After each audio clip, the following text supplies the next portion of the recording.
Alors, quel est l'enjeu de votre candidature aujourd'hui? Mais c'est l'espoir que nous devons donner à la Côte d'Ivoire. Il faudra que la Côte d'Ivoire, dans toute son entièreté, se retrouve. La Côte d'Ivoire, dans toute son entièreté, se dise « Ok, la construction de ce pays nous appartient à tous ».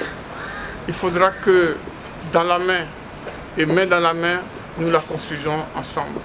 Il faudra que tous ces jeunes, sans lendemain, puissent avoir un espoir disant que demain c'est possible parce qu'aujourd'hui il y a eu déjà un premier pas à franchir par un homme soucieux de notre jeunesse.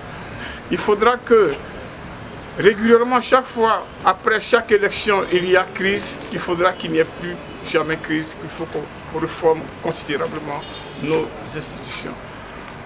Aujourd'hui, c'est un petit pas, mais progressivement, ce petit pas doit s'agrandir pour une Côte d'Ivoire meilleure.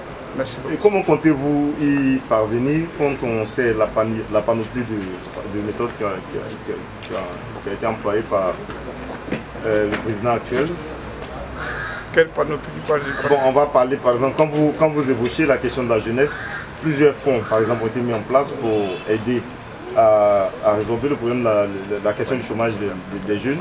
Sur le chantier de la réconciliation, on a connu la CDV qui a quand même échoué à coup de milliards.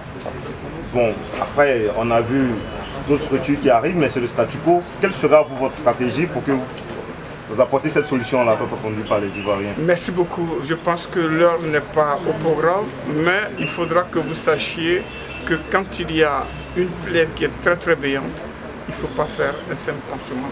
Il faut donner de l'antibiotique.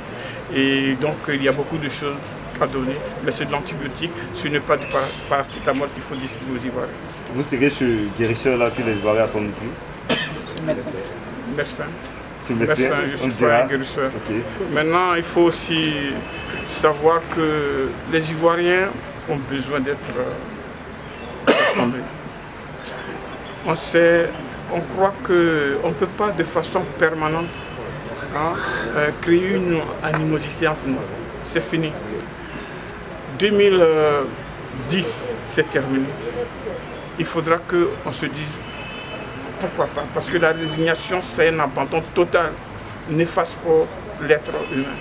Actuellement, il faut qu'on aille vers une Côte d'Ivoire vraiment meilleure. Et donc, vous voyez, c'est un espoir.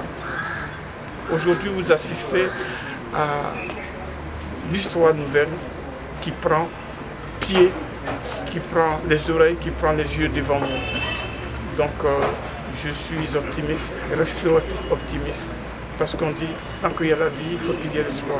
Oui, en dépit de votre optimisme, on aimerait savoir réellement quelles sont vos chances.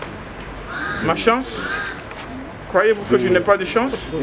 Mais vous partez indépendant dans une situation... Vous croyez que je n'ai pas de chance? Je ne crois pas. J'ai mis 20 millions pour ne pas avoir la chance. 20 millions? Il y a des gens qui sont derrière moi. Vous les sous-estimez, monsieur? C'est ce qu'on aimerait savoir, monsieur. Ah oui, ils sont derrière. Ils sont debout. Des femmes, des jeunes, des adultes, ils sont debout pour que la Côte d'Ivoire de demain soit une Côte d'Ivoire meilleure. Donc, il y a toutes les chances. Merci beaucoup.